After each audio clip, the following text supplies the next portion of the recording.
Peter Hitchens, thank you very much indeed again for your time. We're in London this time. Yeah. And talking of London, you recently wrote this. John Cleese, very well known in Australia, is condemned for saying an obvious true thing, that London is no longer a British city. Of course he is, you said. One of the things that makes it un-British is that speech is no longer free there. What did you mean by that? Well, the speech is no longer really free in this country. There are places, I have freer speech than most people because I have the great good fortune to be a national newspaper columnist with occasional access to broadcasting. And therefore, it's to some extent, I'm paid to speak freely. But anybody who works, particularly in the public sector, or anybody who works for the public sector or in politics, lives under a constant threat of being destroyed, perhaps in a Twitter storm or perhaps simply because they've said something which a colleague regards as in some way incorrect. And the great enforcement of speech controls in the modern West is not done in the crude, protestable, old-fashioned way of sending people to prison for saying the wrong thing. It's done by threatening their employment, and so threatening their livelihood and threatening their family. That's what keeps people in line. In any workplace, particularly, and on an awful lot of broadcast networks, a single slip into a breach of speech codes, and that's the end of you. Goodbye. So we don't have free speech here. And that's been has accompanied the huge revolution in this country, which really got going once the Berlin Wall collapsed and the left escaped from their association with the Soviet Union and began to mount the enormous long march through the institutions which has taken place, which was accompanied by a huge amount of multiculturalism. Multiculturalism was embraced, not because people particularly loved the new cultures which they were welcoming into our country, but because they didn't like the culture which they wanted to replace, and they saw this as a very good way of doing it. And therefore anybody who complained about multiculturalism would be falsely accused of doing so because of racial bigotry. And once you've been accused of that, then you've had it anyway. The conflation of race and culture seems to have got us into a situation where the most appalling epithets are thrown at people to silence them, and the cost is reasoned and rational discussion. Yes, but the people who are engaging in this, in many cases, don't particularly want reasoned or rational discussion. They just want to silence opposition to what they're doing. And the extent to which they know what they're doing and the extent to which they do it instinctively is always a difficult question to resolve. My own view as a former Marxist-Leninist is that there is a large number of people now in the media elite, in the political elite, among the lawyers in the academy, particularly in broadcasting and also in the schools, of people who quite consciously in the 1960s and 1970s embraced a revolutionary position. Now, they didn't, when they went off and went to work and became employed, they didn't continue to be, for instance, members of or sympathizers of Trotskyist sects, but they didn't give up their revolutionary views. And they turned them into cultural change, because that's how revolution actually proceeds in the modern world. There's two things which have changed hugely in the past 50 or 60 years. One of them is warfare, which is certainly in advanced countries very seldom now conducted by invasion, and almost always conducted by subversion of the regime by people power and other means than that. And the other is revolution, which is no longer conducted by a seizure of the railway station and the barracks and the police station and the telephone exchange, but by a seizure of the university and the school and television studio and the newspaper office. And that's how it's done. And these people fanned out from their universities and their colleges of education at the end of the 60s and the beginning of the 70s. And they, sometime round about the 80s, they began to reach positions of importance. And then in 1997, they finally achieved what they'd really been dreaming of for a very long time, which was a government in this country which was sympathetic to them. And that was the moment of revolution. Since then, since 1997 in this country, there has been an extraordinary, accelerated charge towards a transformation of almost every aspect of our society. I'm always amazed how few people can see it. Can we then see Brexit in terms of what David Goodhart talks about, the anywheres who overwhelmingly in an age like this one have been through universities? Astonishing numbers of people now go through universities, where for years they're really drip-fed a very narrow diet of politically correct worldviews, if you like, very little contestability of ideas, very little thinking through. Now, those people have had their hands on the lever of power for a long time. Yes, they have. And whereas those who still subscribe to a more traditional view of how Britain should be feel disenfranchised, feel left out. They do. So you've got a deep chasm. But their disenfranchisement, as with the similar people who voted for Donald Trump in the United States, is incoherent. They don't really, alas, understand the nature of what it is they're against. They're a disparate coalition, often of long-term Labour voters who have for many years disagreed with and been suspicious of their party's policy on mass immigration, for instance, but who've never had, because they've been loyal to their party, have never previously felt free to vote against it. The thing about the referendum was it dissolved the party bonds and party loyalties and allowed them to vote differently. So they were a very large part of it, and they came into a wholly unprecedented coalition with large numbers of conservative voters who felt similarly and had also been let down by their party. And that was a very big part of it. But there's also another thing, which is economic decline and the fact that huge numbers of people in both political tribes in this country no longer feel that tomorrow will be better than today, and are very tired of being told that the recession is over and that things are getting better when they see all around them the closing of shops, the closing of workplaces, and particularly in large areas of the country, a very, very sharp and noticeable decline in the quality and availability of public services from transport to health. And they feel it, and it was a protest against all kinds of things.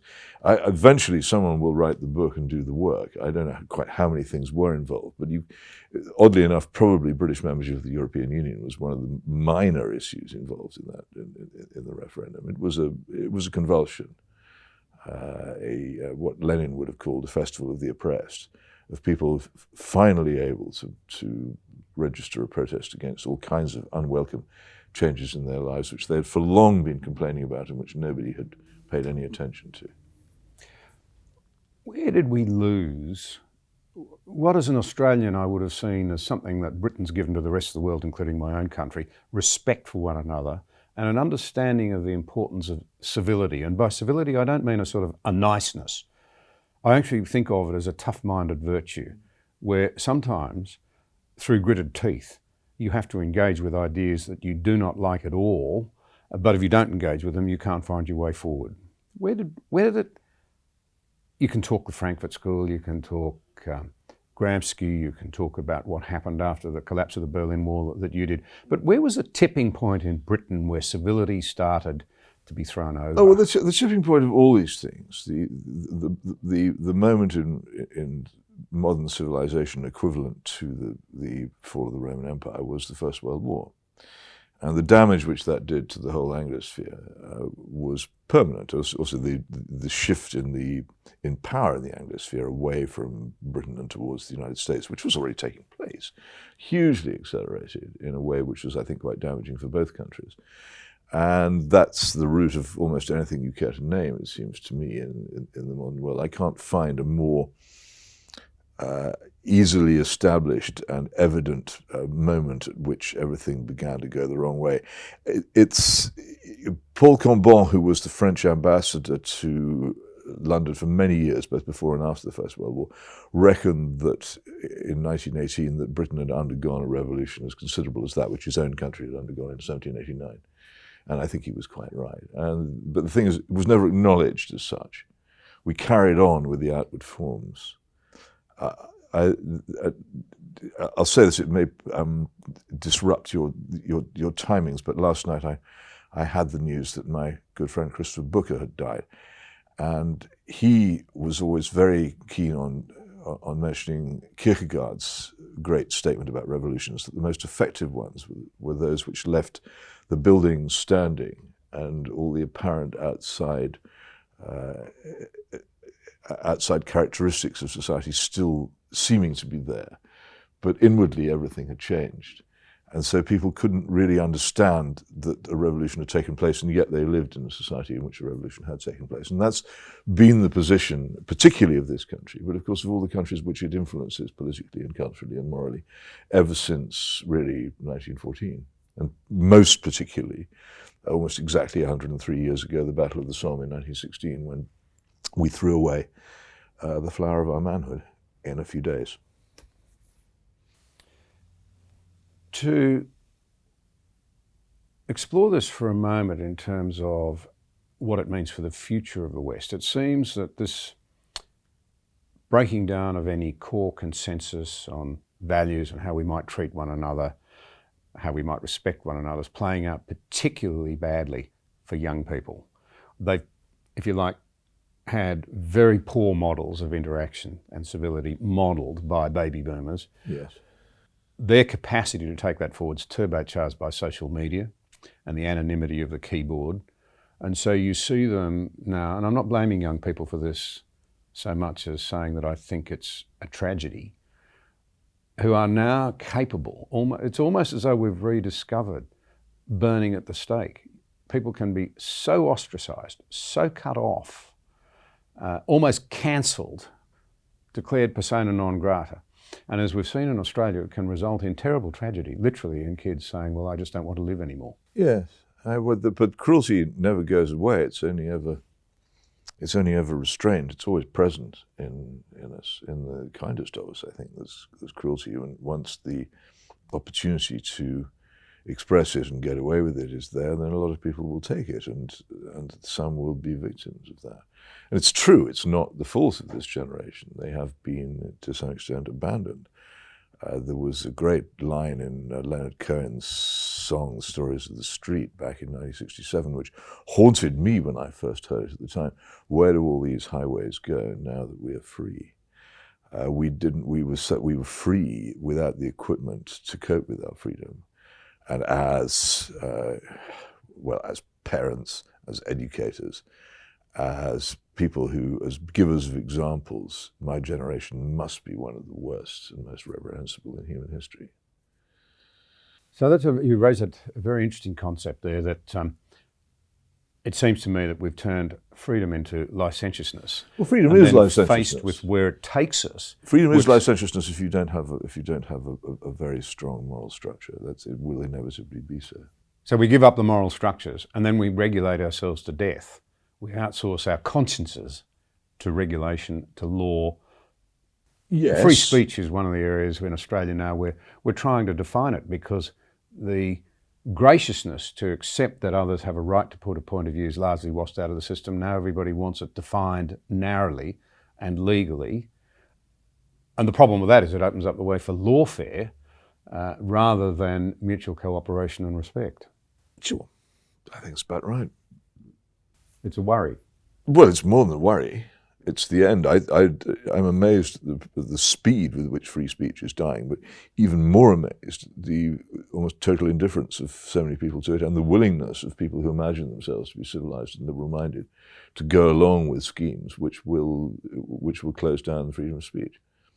And people applaud. I was having an argument on the internet the other day with an academic who was applauding measures to restrict what people can say on Twitter. Well, and people say dreadful things on Twitter, but do we really want to make the price of that a set of regulations which mean people can be arbitrarily silenced by some anonymous, unaccountable committee of who knows, sitting in some room in California? I don't think that's wise. Now, last year you told me very frankly, and the point was well taken, that you weren't going to offer me some fool's hope on a way forward. And yet, I know that this conversation will be heard by quite a lot of young Australians who are idealistic and want to make a difference. To take you back to that, can we just, I love that period of English history about the time when Australia was being settled. Britain was a pretty ugly place, deeply divided, pretty crassly immoral.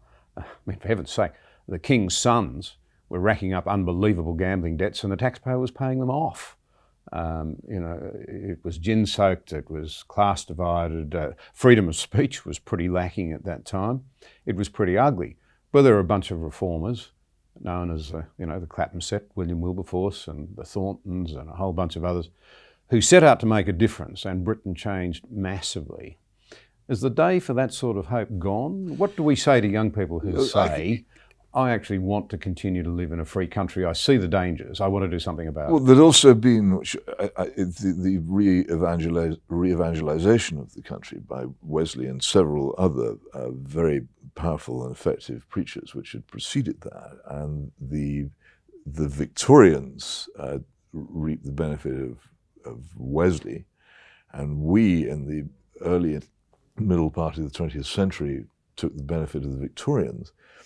But there is a direction of travel in the events you described. There were people who seriously wanted to re-evangelize and re-Christianize the country.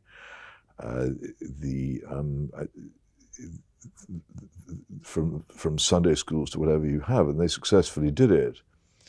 And as a result, for instance, crime rates in this country were falling precipitously towards the end of the 19th century, and the levels of crime and disorder and the levels were extraordinarily low. The levels of civility extraordinarily high, right through the terrible economic crises which ran from the general strike through the 1931 collapse of the government, and in which in other countries led to the terrible convulsions. Did not do so here. But that there had been a direction of travel. There had been an attempt to re-evangelize the country. I do not see anything remotely resembling that. Now look, when I say I see no hope in temporal things, that's what I'm saying. I see no hope in temporal things. I would be delighted to be wrong. If anybody can come up with any serious evidence that I'm wrong, I would be the first to be pleased. But nobody ever does. And I shan't live forever. After I've died, things may happen which I couldn't possibly foresee and haven't foreseen. So I could then be shown to be wrong. Well, that's a problem for me, but it's not a problem for anybody else. I could be wrong. But if you want to say that I'm wrong, then you have to come up with some evidence that anything equivalent, for instance, to John and Charles Wesley is in being in Britain or anywhere else at the moment. I can't find anything. I can understand your concern very deeply, and I think a lot of people do. Nonetheless, it's always invigorating and wonderful when noble people want to have a go. And so, well, I have no doubt that it is, but on the other, but also it's disastrous when people lead people off on children's crusades where they all get slaughtered by overpowering forces which were bound to slaughter them, and the people who lead them off in false hope have a very heavy responsibility on their shoulders if they do so. Let me drill in. You just used. Also, I would add, this thing about striking blows and all the rest of it. I believe that I have over several years. I'm a one-man think tank. I've examined so many of the crises of our society. I've done an awful lot of research on it. I've established to my own satisfaction, and have never been contradicted by my opponents in terms of the research that I've done, so many problems which I've delineated and come up with answers to. And I might as well have spent the whole time on the beach or in the pub. Nothing that I have said has ever made the slightest difference. There is no point of connection between anything that I've said or done and the political system. I cannot make any impact whatsoever. I might as well not have bothered. And so it's hard for me to say to other people, you go off and do this time-wasting thing. You go off, waste your time doing the work, doing the research, finding out what's wrong, coming up with the answers to it, and then being told that nobody wants to listen to you. You can't get airtime. The political parties have absolutely no interest in even hearing what you say, and hearing people. And this I repeatedly find, particularly over the drugs controversy, hearing people after I have spoken in the same room as them continue to say things which I have established to be untrue, as if they hadn't even heard what I said. And you have to go through that to understand just how devastating it is to any kind of belief that any action that you might take will have any effect. We all know the biblical injunction, whatsoever thy hand findeth to do, do it with thy might. Well, I believe I've done that, and the result of it in material temporal terms has been 0 or less than 0 over many years. Well, I draw a lesson from that. I'm going The to the temporal stuff is just a waste of time. I'm going to very, very, very gently and very politely say to you, please don't give up. The Well, I have conversation given up. I mean, we it's recorded. not. It's just I have given up. I don't anymore entertain the slightest hope that the things that I do will result in any good outcome. I had a young Australian call me after listening to our last conversation, to say that it had what you had to say had massively impacted on him personally. So there's one young Australian out there who's deeply appreciative of the things that you say. But Peter, to come back to something you touched on a moment ago, evidence. Why is it that evidence doesn't bite anymore? For example, look, on every indicator, the progressive worldview is not producing a greater degree of settledness, for want of a better word, of happiness, of contentment, of purpose. You've only got to look at the raw figures. In our country, anxiety and depression amongst our young people are at record levels. We have a terrible problem with youth suicide. Every piece of data you want to look at, trust in our institutions is smashed to the point where our democracy is being challenged. I could go on. We have serious issues, but no one will join up the dots. And one of the major sort of set of dots that needs to be joined up surely is that despite what the aggressive secular humanists are telling us, this is getting worse the further we move away from our Christian cultural roots. Well, I can't say very much about your country because I know it only as an occasional visitor and someone who watches it from afar. I can say about this country that it's beyond doubt that the serious education of the young has pretty much ceased and has become instead a process by which people are taught what to think rather than how to think. So the simple ability to assess evidence doesn't really exist. And I don't make any exceptions here for our supposedly wonderful private schools, which have also sunk hugely in quality over the past 30 or 40 years, and also which are full of left-wing teachers, just as the state schools are, which is a thing which many of the parents who fork out hundreds of thousands of pounds for what they think is going to be a good conservative education don't realize until it's too late. So I think if you have an ill-educated population, then it's going to be incapable of taking any serious interest in evidence. And that's a starting point for any argument on this. Most people just don't know what they're talking about, and they have no idea how to think or how to debate. The number of people who think that, for instance, if they are rebutted in a debate, they don't have to either put forward their own rebuttal or acknowledge what's been said is astonishing. It's so rare in any public place to encounter anybody who you can debate with who responds. You might as well not have said what you said.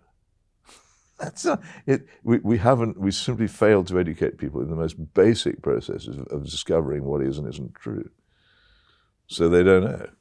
And also, there's another thing. This is an age of faith, but without a religious faith to belong to.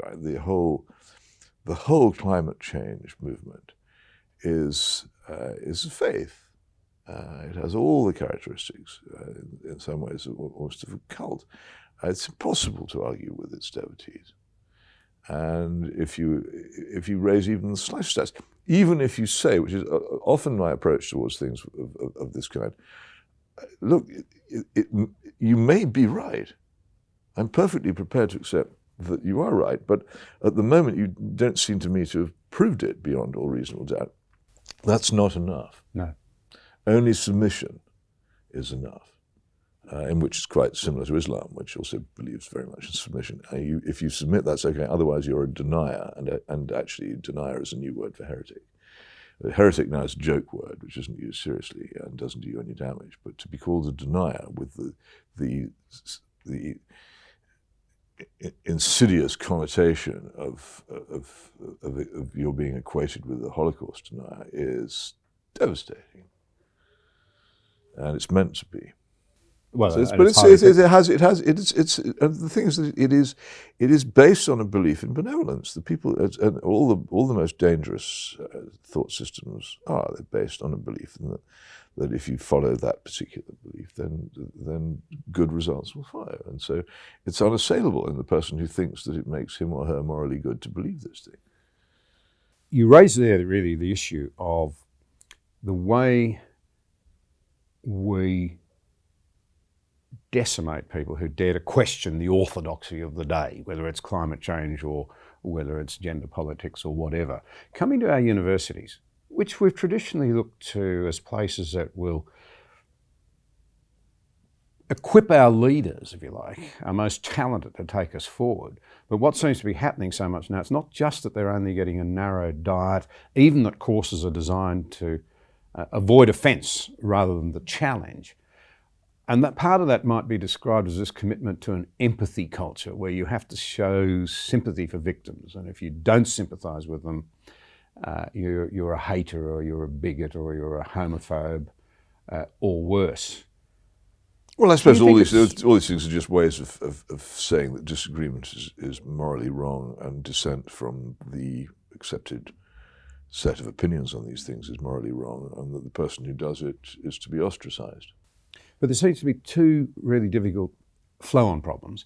The first is that empathy squeezes out reason and rational debate, because there may be times when, if I disagree with you, it doesn't mean that I hate you. It might even mean that I love you. You're arguing apparently from a premise that the other side are going to be distressed if rational debate disappears. And that's your mistake. They're not going to be distressed if rational debate disappears. That in itself is a very profound reality we need to come to grips with. Yeah, because they don't want it. So why have we retreated from reason? We've been over that ground. It's a rhetorical question. But we need to understand how dangerous it is. The other point, though, that arises out of it is that how do we find our way forward if we're simply unable to argue our own case in the face of somebody who might disagree?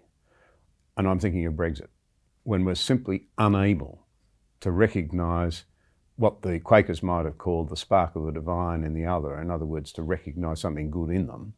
How can you ever negotiate a way forward if there's no essential respect for the other person or their position? Probably you can't, and that's another thing that you cease to. If you cease to recognise humanity in the other person, then in the end you'll seek to destroy. And this is why I am worried that this episode won't just end and leave us with our political system intact, but a few bruised egos and some probably quite minor changes in our relations with the European Union. But at the end of it, we will have had such a huge constitutional and political crisis that we will no longer be able to sustain our political system as it is, because it was based so much on old rules of civility and treating the other side as if they were human. And these aren't sustainable anymore, either within the political parties or between them, and it's gone. Now, Peter, whether these things are gone, you can spend hundreds of years creating taboos or customs of behaviour, and they can die in an afternoon. Well, that appears to be what's happening, and that's why it's so when concerning. They die, people realise when they die, gosh, that's a shame. Perhaps we can put it back, and then they find they can't put it back. Have you ever read any of the ghost stories of M.R. James? No. Well, they're almost all about people who take things out of places where they shouldn't have taken them out of, and then they can't put them back. Well, Peter, horrible things happen to them. Well, a particular one called A Warning to the Curious, in which a lot is stated in the title. There are two areas. I recommend them. They're a very good lesson in many, many things. They're also a very good ghost story. There are two areas where you've said a lot lately that seems to be deeply grounded in your commitment to evidence, and yet there's amazingly little traction on either in your country or in mine, as far as I can see. One is the issue of the gender pay gap. Uh-huh. And it does seem that this debate is characterised more by emotion than it is by evidence. You've recently pointed out that the way it's presented by feminists is often highly simplistic and misleading. Well, it's not just me that points it out. And if I'd been prepared for this question, I could name the very clever woman at I think the Institute of Economic Affairs who does the research on this, who points out that the whole thing is misleading because it fails to take into account the very important influence which actually childbearing has on the pay of women, simply taken as being paid the same thing for the same job. Discrimination of that kind was more or less abolished years ago.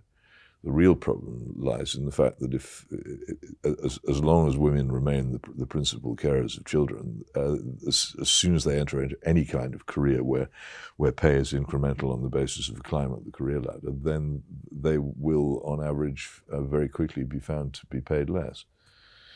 And that misleads about the nature of the problem. The nature of the problem is not of discrimination. The nature of the problem lies in the thing which we are not allowed to mention, which is that women are different from men. One of the interesting subsets again of this is that the research here and in America show that there are now women who are graduating in greater numbers than young men.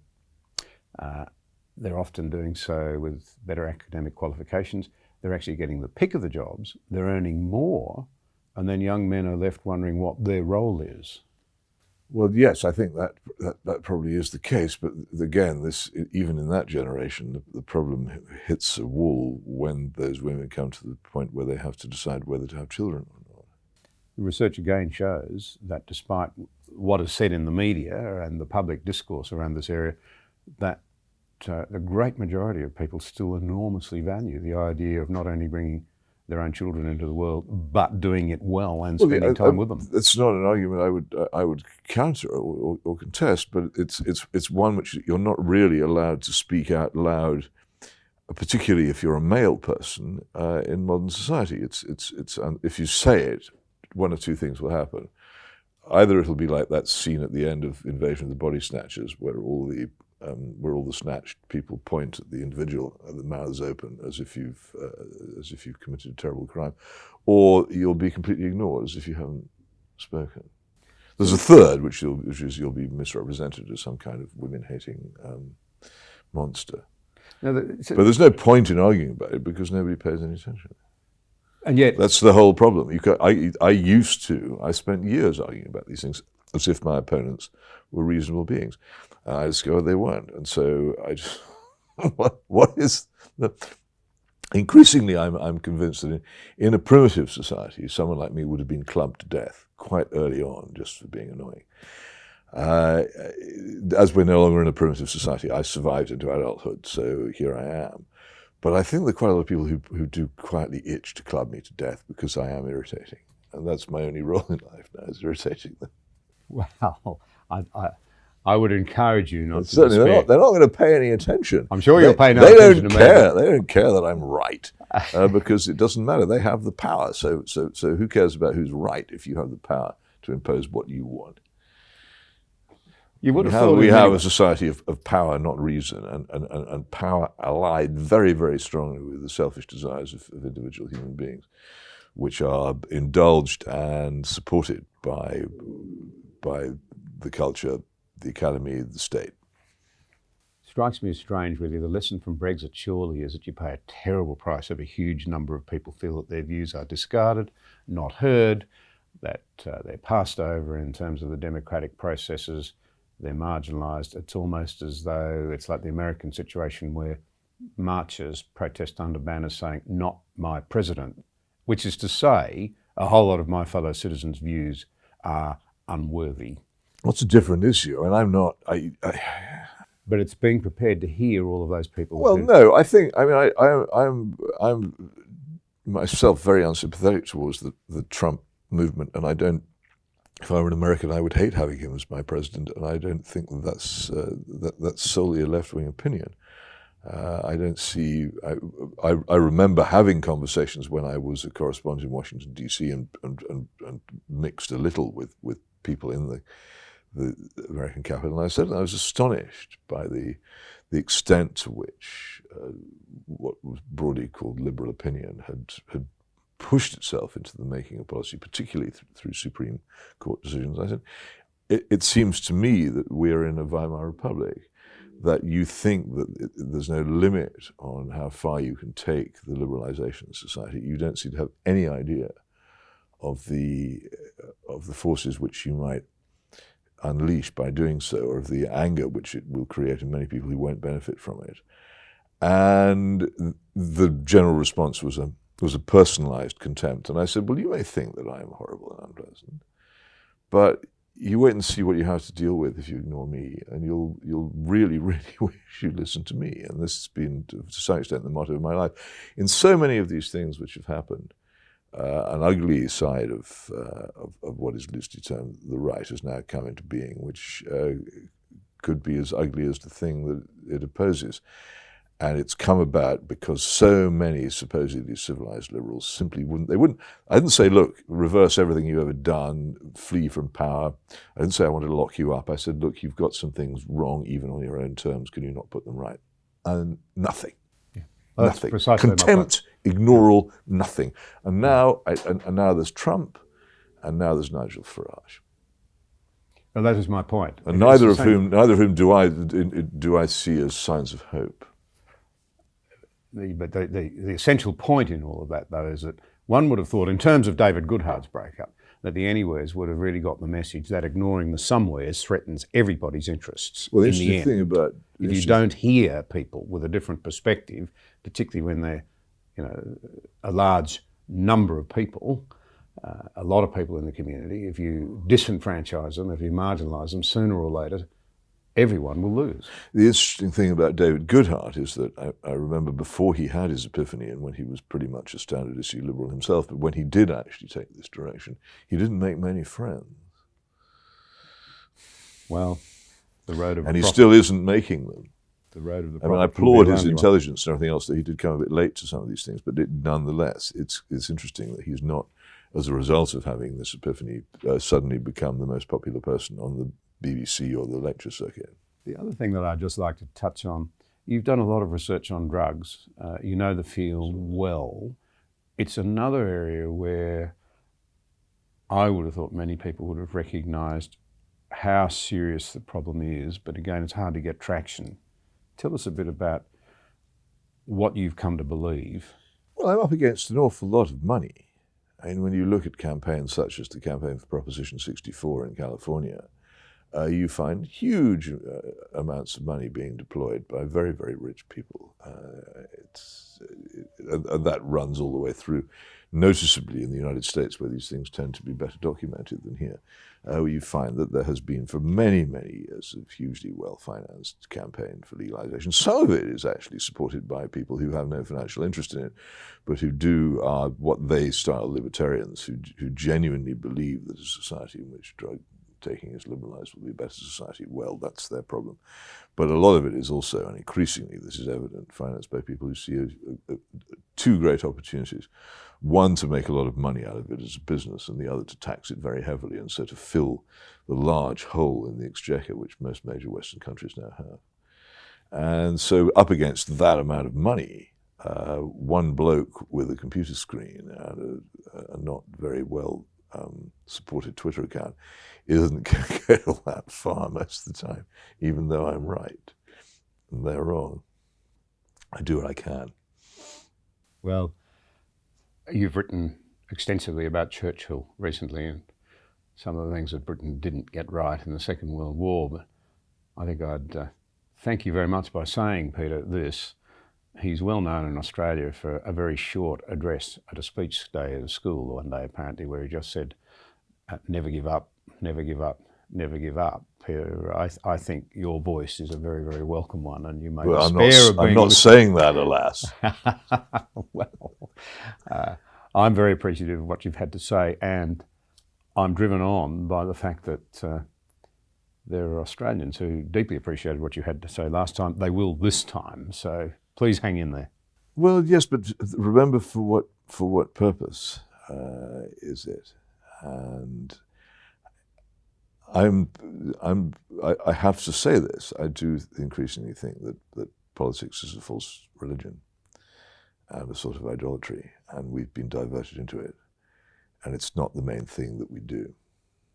Well, Jordan Peterson, who has enormous appeal amongst young people, has been saying to them very bluntly, redemption will not be through the political process, but rather at the level of the individual. And there appear to me to be, at least in Australia, a lot of young people flocking to hear that message. Yeah, well, wanting to rebuild some character. And I have my find some problems with Professor Peterson. I wrote a review of his remarkable book, which wasn't wholly complimentary, and I do understand the reason for his appeal, which is also one of the reasons why I don't have that same appeal. I'm never going to fill halls. People always accuse me of jealousy when I say this, but it's just a statement of fact. I'm not going to get that kind of enthusiasm because I don't offer any sort of guruhood. The question is, what exactly is available to people for the individual redemption which he seems to be referring to? Where's it going to come from?